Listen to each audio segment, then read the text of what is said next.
요한계시록 22장 1절입니다. 또 그가 수정같이 맑은 생명수의 강을 내게 보이니 하나님과 및 어린 양의 보좌로부터 나와서 이방으로 부르더라. 광야에 생명나무가 있어 여러 가지 열매를 맺되 달마다 그 열매를 맺고 그 나무 잎사귀들은 만국을 치료하기 위하여 있더라. 다시 저주가 없으며 하나님과 그 어린 양의 보좌가 그 가운데 있으리니 그의 종들이 그를 섬기며 그를 불태리요 그의 이름도 그의 이마에 있으리라. 다 같이 다시 밤이 없겠고 등불과 햇빛이 쓸데없으니 이는 주 하나님이 그들에게 비치심이라. 그들이 세세토록 왕노릇 하리로다. 아멘. 세월이 참 빠르다 하는 것을 느끼고 또 우리가 서로 모두 사실 그 마음을 지금 다 공유하고 공감하는 그런 상황이죠.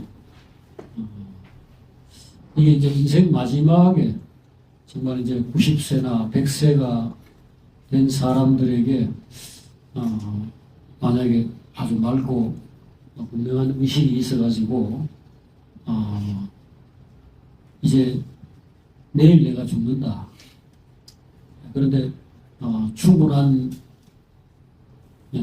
그 기억력과 인지력을 가지고 자기 인생을 돌아본다면은 어떤 느낌이 들까 그런 생각을 해봅니다. 보통은 이제 늙어지면은 이런저런 복잡한 생각을 하기 힘들어져요. 그것도 이제 뇌도 똑같이 쇠퇴하기 때문에. 그러나 큰 틀에 있어서는 인생을 돌아볼 수 있겠죠.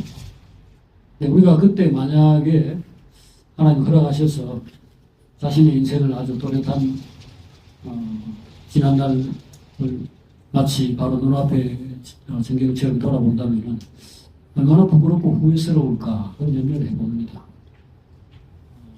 12월 31일이 오는 것처럼 우리 인생도 반드시 끝이 옵니다. 하나님께서 허락하신 날 동안에 바울이 고린도후서 5장에서 말한 것처럼 우리가 여기 몸으로 있으나 떠나서 이제 주님과 함께 있으나 우리가 오직 주님을 기쁘시게 하기를 원한다 이랬는데 세상에서 고생이 많은 사람들은 어쩌면은 빨리 이 삶을 벗어나서 주님께 가서 안식하고 싶다 이 마음이 많을 거고 또 여기서 뭔가 일이 잘 되고 재미가 있는 사람들은 할 수 있다면 길게 여기 있고 싶다 이 생각이 들겠죠. 자, 그런데 오늘 여기 하나님의 나라를 우리가 눈을 열어가지고 보게 되면은 그것이 다 문제가 안 된다라는 걸 바로 느낄 수 있습니다. 바울이 왜 주님께로 한편으로는 가고 싶어 하고 또 한편으로는 뭐 그거에 대해서 별로 신경을 안 쓰는 그런 입장을 보였는가. 그 빌립보서 1장을 보면은 바울의 이 말을 통해서 우리가 그의 마음을 느낄 수가 있습니다. 나의 간절한 기대와 소망을 따라 아무 일이든지 부끄러워하지 아니하고 지금도 전과 같이 온전히 담대하여 살든지 죽든지 내 몸에서 그리스도가 존귀하게 되게 하려 하나니 이는 내게 사는 것이 그리스도니 죽는 것도 유익합니다. 빌립보서 1장 20절 21절 말씀입니다. 이 사람 지금 감옥에 갇혀가지고 언제 죽을지 모르는 이 상황에 놓여 있습니다. 그런데 그가 19절에서 이런 말을 하죠.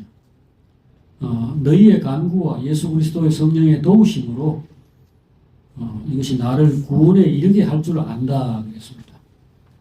무엇이냐? 여기서 빌립보서 1장 19절에서 말한 이것이 무엇이냐? 이 지금 자기가 감옥에 갇혀 있는 것 첫 번째. 두 번째는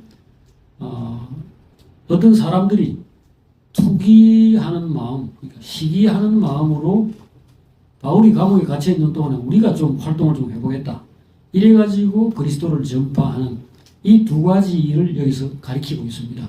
근데 이것이 지금 너희의 간구와 성령의 도우심으로 이것이 바로 나를 구원에 이르게 할 줄 안다. 이렇게 말을 합니다.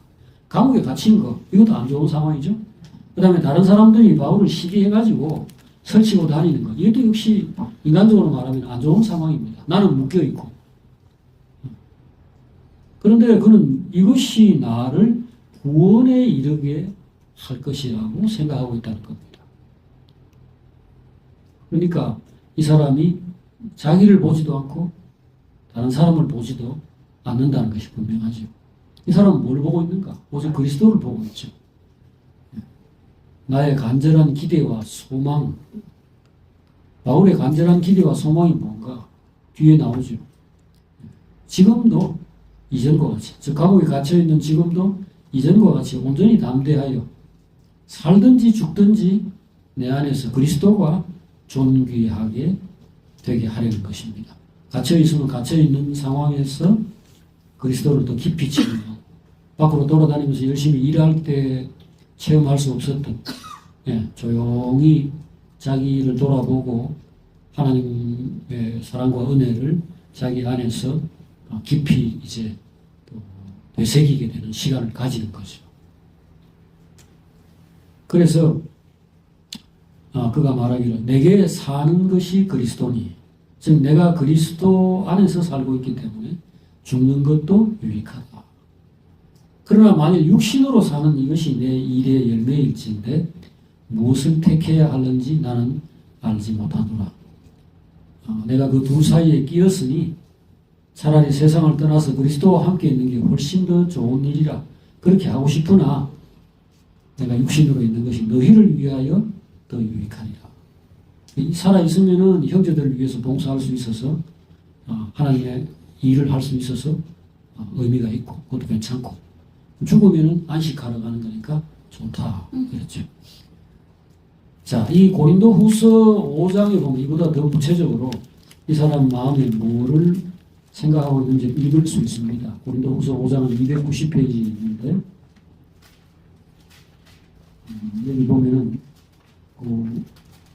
4장 16절부터 나오는 이어지는 말씀인데요.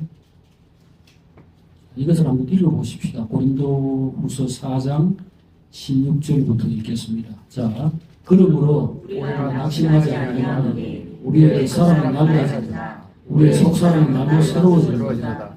우리가 잠시 받는 환난에 경한 것이 지극히 크고 영원한 영광에 중한 것을 우리에게 이루게 함이니 우리가 주목하는 것은 보이는 것이 아니요 보이지 않는 것이니 보이는 것은 잠깐이요 보이지 않는 것은 영원함이라.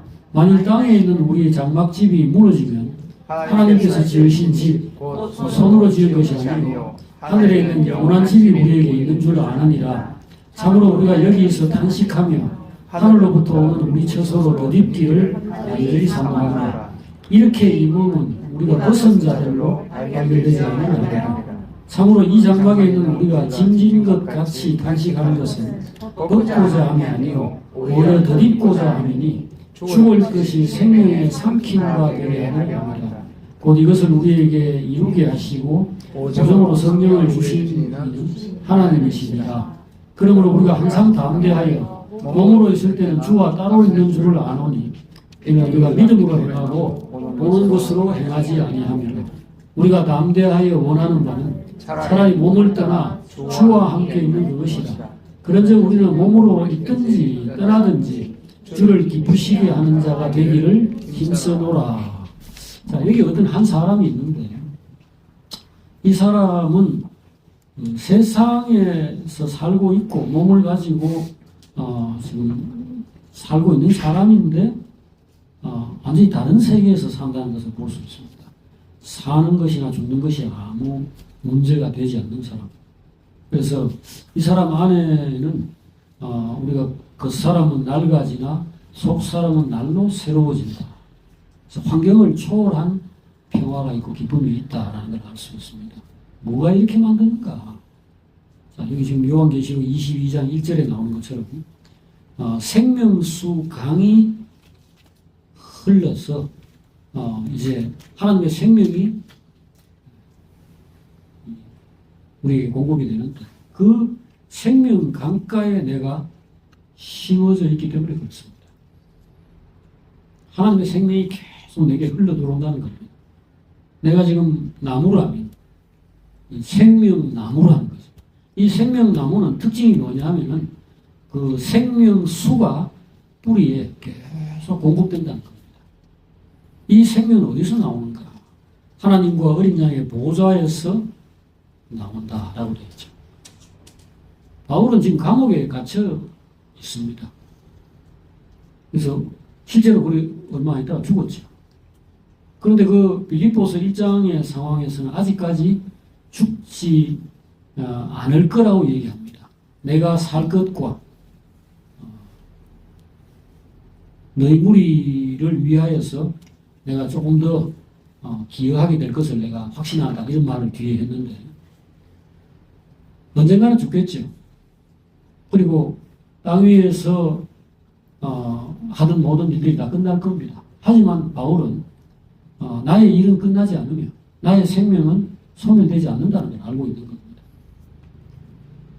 땅 위에 있는 시간이라는 건 제한되어 있고요. 그 다음에 그나마도 지금 감옥에 들어가 버렸잖아요. 그러면 돌아다니면서 전도하고 뭐 선을 행하고 하는 것 자체도 엄청난 제한을 받는 거 아닙니까? 수갑, 발에 족쇄체이고 팔에 수갑체인 사람이 뭘 할 수 있겠습니까? 그런데도 이 사람은 자기가 그 안에서 자유를 누리고 있고 평화를 누리고 있고 일을 하고 있다. 무슨 일을 하는가? 하나님을 기뻐하고 즐거워하고 찬송하는 것. 그리고 그것을 어떤 사람들이 지켜보고 거기서 영적인 감화를 받겠죠. 그러니까 바울은 항상 살아있는 사람이에요. 항상 자유로운 사람이고 항상 뭔가 의미 있는 일을 하고 사는 거예요. 땅 위에 있는 장막집이라는 게 상당히 중요합니다. 지금 우리에 있어서 우리의 몸이고 우리의 직업이고 우리의 일이고 그런 건데요. 이것은 여기서 바울이 분명히 얘기합니다. 언젠가 무너질 것이라고 합니다. 하지만 지금도 우리는 이미 우리 속에 하나님의 장막이 사람과 함께 있다. 21장 계시록 21장에 나온 이걸 이미 경험하고 있죠. 내가 들으니 보좌에서 큰 음성이 나서 이르되 보라 하나님의 장막이 사람들과 함께 있으며 하나님이 그들과 함께 계시리니 그들은 하나님 백성이 되고 하나님 친히 그들과 함께 계셔서 모든 눈물을 그에서 닦아주시니 사망이 없고 애통이 없고 곡하는 것이나 아픈 것이 다시 없다. 처음 것들이 다 지나갔다. 보라 내가 만물을 새롭게 하노라. 이거를 지금 이미 겪고 있는 겁니다. 감옥 안에서. 그리고 가족도 아마 바울 같은 경우에는 가족이 없는 것 같아요. 원래 결혼을 했는지 안 했는지 모르겠지만 분명히 복음을 전하러 다니는 그동안에는 곁에 가족을 데리고 다니지 않았습니다. 그래서 자기가 고린도전서 그 7장에 9장에 거기 보면 내라고 해서 베드로처럼 자매되는 아내를 데리고 다닐 권리가 없겠느냐 그런 말을 하는 거 보면 지금 없단 말이죠. 그러나 이 사람은 항상 주님이 자기 곁에서 자기를 돌보시고 자기의 기쁨을 주시고 활력을 불어넣어 주시는 거죠. 여러분과 제 인생은 죽고 난 다음에 이야기는 지금 우리가 하기는 좀 곤란하고요. 그걸 우리 잘 몰라요. 사실 너무나 영광스럽고 우리의 형상이 주님과 같이 변하여서 얼굴에서 광채가 나고 그리고 거기서 누리게 될 삶이라는 게 어떤 건지 감히 우리가 상상도 할 수 없습니다. 너무너무 빛나고 영광스러운 것이 될 겁니다. 바울이 여기서 이야기한 것처럼 땅에 있는 장막 집이 무너지면은 하늘에 있는 집, 곧 사람의 손으로 짓지 아니한 집이 우리에게 기다리고 있는 줄을 안다 그랬습니다. 이게 뭐 어떤 건지는 정말 모르겠어요. 그러나 하늘에 있는 영원한 집이 있는데 지금 우리가 땅에 있는 동안에도 이미 하나님의 장막이 우리 가운데 거하며 이거를 그 장막이라고 말을 했는데 천국은 장막이 있는 곳이 아닙니다. 그런데 계시록 21장에는 분명히 하나님의 장막이 사람과 함께 있음에라고 했거든요. 그러면 이것은 하늘에 있는 천국을 말하는 게 아니고 땅 위에서 우리가 현재 누리고 있는 걸 얘기하는 겁니다. 여기 지금 영어 성경에 보면은 고린도후서 5장에 그 땅에 있는 우리 장막집이 무너지면이라고 하는 여기에 이 땅에 있는 장막집이라는 것은 the earthly tent 해가지고 그 땅에 있는 텐트라는 단어를 썼어요. 그런데 하늘에 있는 집은 뭐라고 해놨느냐? We have a building from God. 그러니까 빌딩이라고 했어요. 하늘로부터 오는 집이라 했어요. 규모가 다른 텐트하고 빌딩은 다르죠.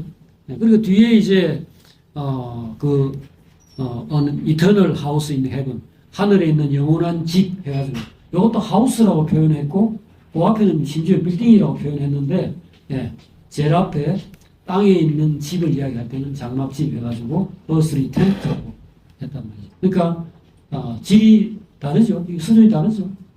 근데 우리가 땅 위에서 사는 동안에는 텐트인데 아까 텐트도 그냥 텐트가 아니라는 겁니다. 하나님의 텐트가 우리와 함께 있으면 이렇게 나오고 있다는 거예요. 그러니까 지금 우리가 땅 위에서 천국을 누리는 삶을 생각할 때 그게 뭐 그렇게 영광스럽고 대단하다고 할 수 있느냐? 빨리 이걸 벗어나서 몸도 이제 말하자면 부활하고 새 몸을 입고 환경도 다 바뀌고 그런 가운데서 정말 영광스럽게 살면 좋겠다. 이걸 우리가 보통 희망하는데 바울은 그거는 지금 이야기할 필요가 없는 부분이라고 보는 겁니다. 그거는 지금 내 살아가는 데는 도움이 안 되는 얘기니까. 단지 희망을 가질 수 있겠죠. 그게 우리의 소망은 될 수 있겠죠. 하지만 내가 지금 굶고 있는데 다음에 배부르게 될 거야. 이거 가지고는 위로가 안 되죠. 그래서 바울은 여기서 지금 고린도 후서에서도 그렇고 빌립보서 1장에서도 그렇고 분명하게 지금 어떠냐라는 것을 아주 강조를 하고 있고 말을 하고 있습니다. 지금 사실 이 장막에 있는 우리는 짐진 것 같이 탄식을 한다 하고 솔직하게 얘기하죠. 5장 4절에 고린도후서 5장 4절에 보면 지금 우리는 이 장막에 있기 때문에 이 텐트라는 것은 아무리 좋은 텐트라 하더라도 빌딩이나 하우스하고는 다르잖아요. 그러니까 여러 가지로 불편하고 여러 가지로 허술을 하죠. 하지만 지금 이 장막에 있는 우리가 이렇게 생명에 죽을 것이 생명에 삼켜지길 바란다 하는 이 희망 말고 다른 거를 여기서 얘기하잖아요. 뭡니까? 여기 5절에 이것을 우리에게 이루게 하시고 보증으로 성령을 주셨다라고 하잖아요. 지금 뭔가를 좋은 집에 사는 것을 미리 느낄 수 있게 하는 게 있다는 겁니다. 그게 뭐냐? 자, 아까 계시록 22장으로 다시 돌아가면요. 자, 어떤 나무가 있습니다. 이 나무라는 거는 위에서 햇빛이 잘 비춰주고 그래서 광합성이 잘 되고 그 다음에 밑에서 물이 아주 공급되고 여러 가지 토질이 좋아가지고 뭐 보통 뭡니까 질소와 무슨 인산, 칼리, 대사하면서 무슨 그 토양에서 영양가가 잘 공급되고 이런 것들이 있어야 잘 되죠. 근데 오늘 이 나무는 12가지 과실을 맺는다. 그러니까 그걸 만약에 한 달에 하나씩 이렇게 바꾸어 맺는지는 모르겠지만은 만약에 그렇게 본다면은 이것도 정말 신기한 거죠. 그래서 1월 달에는 추운데 무슨 열매를 맺겠나 싶은데 1월 달에는 또 1월 달대로 뭔가 눈꽃이 되었든 뭐가 됐든 간에 사람들에게 좋은 것을 보여주고 2월, 3월, 4월 다 다른 열매를 맺는다. 달마다 그 열매를 맺는다. 이렇게 되어 있습니다. 그리고 심지어는 나무 이파리들, 잎들, 잎이라는 거는 별 효용 가치가 별로 없는 거잖아요. 열매가 아니죠. 하지만 이 나무는 잎도 만국을 치료하는 약재로 쓰이고 있다 이랬습니다. 이것은 죽고 난 다음에 우리가 체험하는 천국이 아닙니다. 아니고 하나님의 장막이 우리와 함께 있다라는 21장의 말씀처럼 이 새 예루살렘, 이 어린 양의 신부는 땅 위에서 보잘것없는 이 환경과 보잘것없는 몸을 가지고 이렇게 살지만 하나님께서 이렇게 계속적으로 생명을 공급을 하셔서 이 사람들의 땅 위에서의 삶도 비록 텐트에서의 삶이라 하더라도 이게 무료 하나님의 텐트 안에 머무는 그런 삶이 된다는 거예요. 그래서 여러분과 제 속에 하나님께서 계속해서 좋은 것이 나오게 하신다. 이거를 요한이 지금 미리 본 겁니다. 여러분과 저의 삶에 이미 사실은 경험된 건데요. 이걸 기대하시고 이것을 소망하고 또 간절히 사모하고 기도하고 또 체험을 해야 되죠. 여기 지금 큰 특징 두 가지가, 하나는 하나님의 보좌에서 생명수가 흘러나온다. 이 나라에 어떻게 보면 earthly heaven이라 해야 되나, 땅의 천국이라 해야 되나, 이건 뭐라고 표현해야 될지 모르겠는데, 우리가 이 땅에서 하나님을 체험하는 이 상황을 설명을 한 건데, 첫 번째는 하나님의 보좌에 생명수가 흘러나온다. 두 번째는 햇빛이, 등불과 햇빛이 없고 하나님이 우리에게 빛이 되어가지고 항상 우리를 비춘다라는 이 모습으로 묘사되어 있는데, 이 역시 생명을 공급하는 그 수단으로서 설명된 거죠. 나무에는 아까 뭐 필요하다 했어요? 두 가지. 햇빛과 비, 물, 이거죠. 근데 하나님께서 여기 마태복음 여러분들이 잘 아시는 5장에 햇빛과 비를 내리시는 것을 말씀을 하고 있는데, 자, 거기에 뭐라고 설명을 해놨는가? 여러분 마태복음 5장 지금 기억나십니까? 자, 너희 원수를 사랑하며 박해하는 자를 위해서 기도하라. 이 말씀을 마태복음 5장 44절에 해놓고 5장 45절에 이렇게 얘기하죠.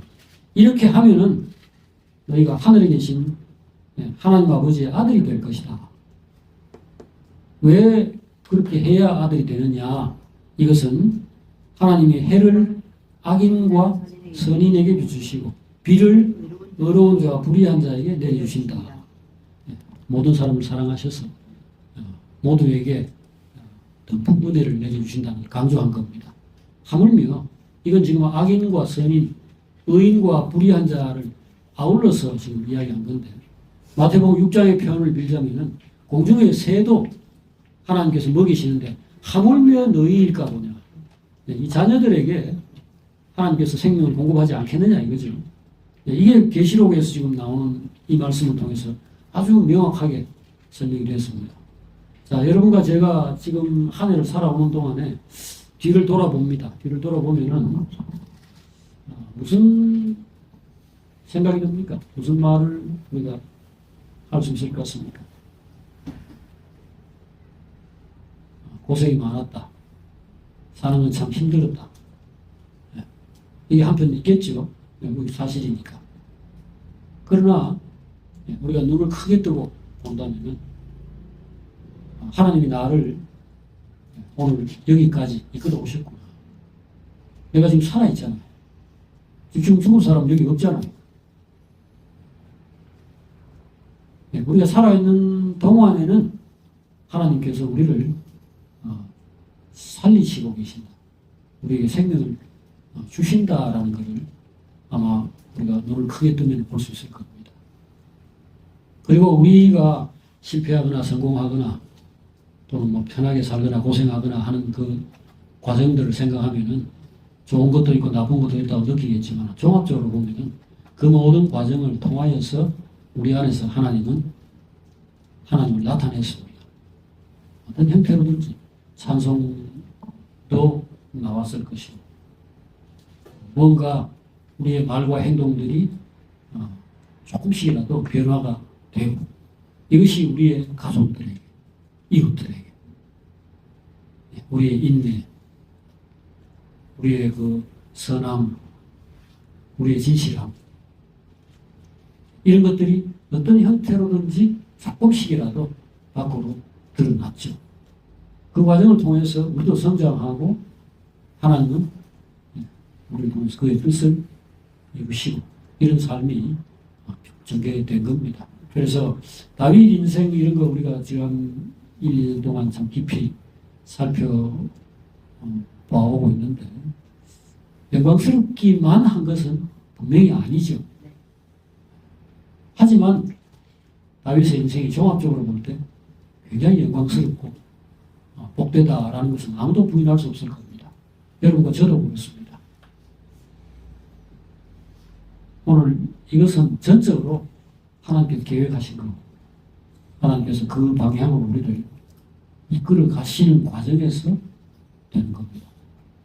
여호와는 나의 목자시니 내게 부족함이 없으리로다. 이것은 양이 의도해서 그런 것이 아니고요. 하나님이 그 목자가 돼가지고 그 양의 부족과 허물을 다 커버하고 얼마든지 이 양이 잘 살도록 작업을 한 그 결과잖아요. 그래서 우리가 지금 그런 고백을 할 수 있죠. 하나님이 나를 푸른 풀밭으로 눕게 하시고 쉴만한 물가로 인도를 하셨다. 또 내 영혼을 새롭게 하시고 소생시키시고 그의 이름을 위하여 나를 의의 길로 인도하셨다. 우리가 이 말을 할 수 있죠.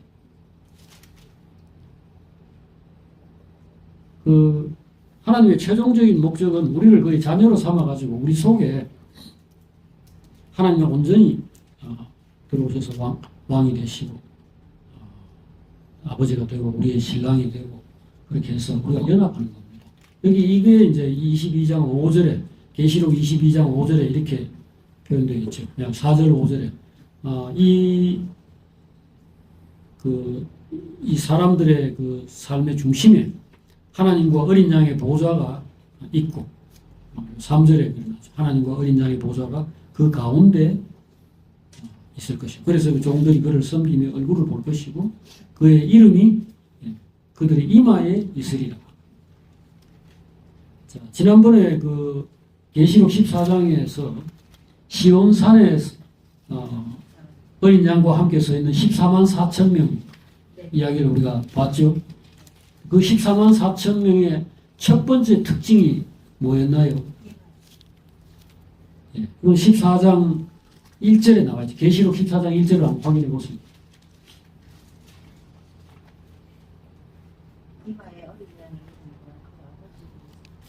예. 그 하나님의 이름, 그리스도의 이름이 이마에 있다. 이마에 있다는 건 이제 외적인 표현이고요. 사실은 그 마음에 있다는 거예요. 머릿속에 오직 주님 생각, 그리스도 생각, 하나님의 생각이 가득 차 있다는 거죠.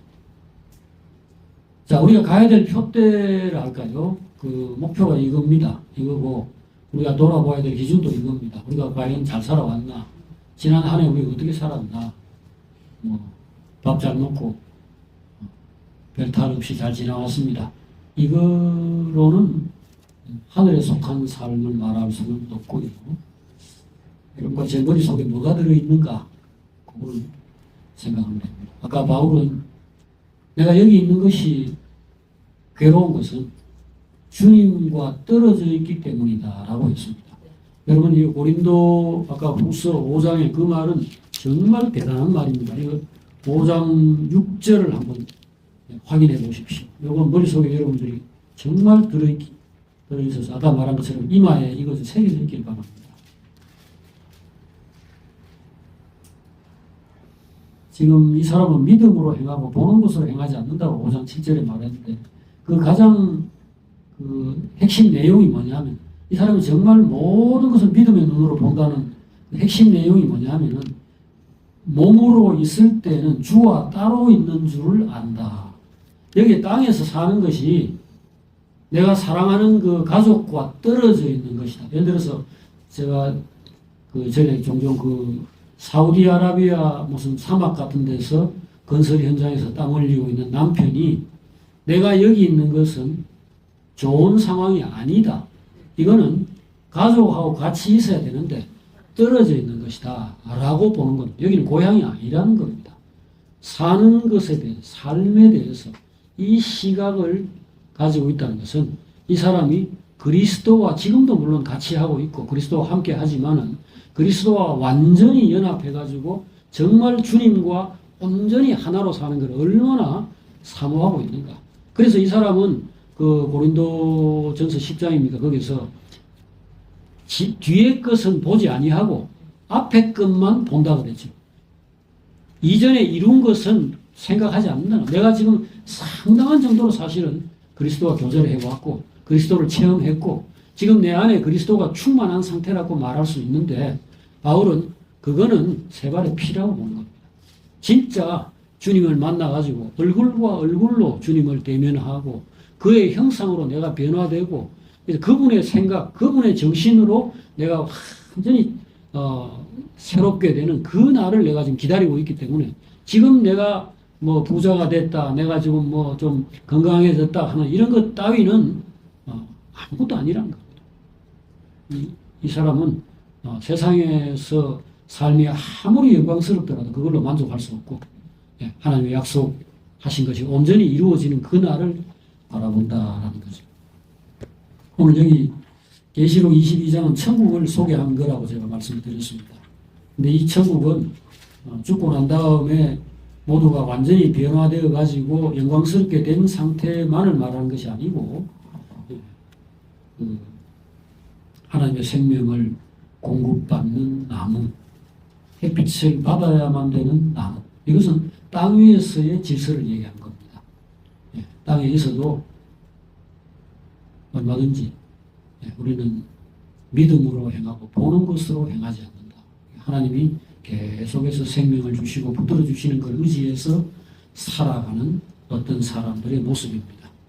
여기는 밤이 없고 등불과 햇빛이 쓸데없다. 왜? 하나님이 그들에게 빛이기 때문이다.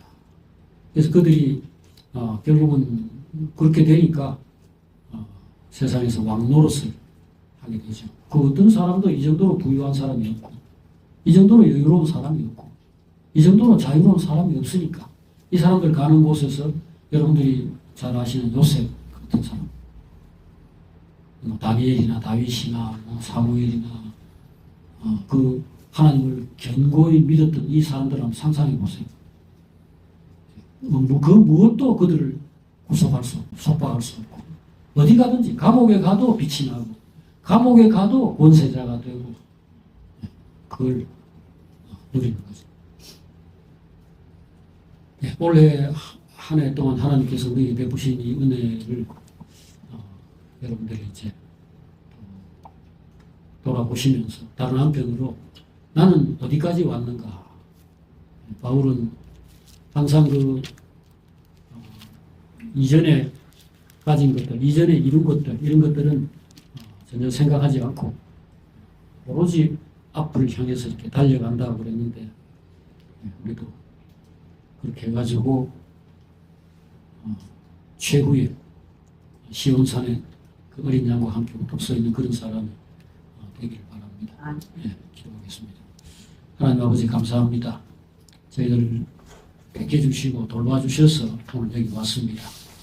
앞으로도 주님께서 계속해서 붙들어 주시고 생명의 말씀을 계속 공급해 주셔서 예수님이 죽은 자 가운데 부활하신 것처럼 저희도 마지막 날 부활할 뿐 아니라 지금도 주께서 우리 죽을 몸에 계속 생명을 불어넣어 주시는 것을 경험하면서 힘있게 살 수 있도록 해 주시옵소서. 예수님 이름으로 기도합니다. 아멘. 자, 이쪽으로 던져.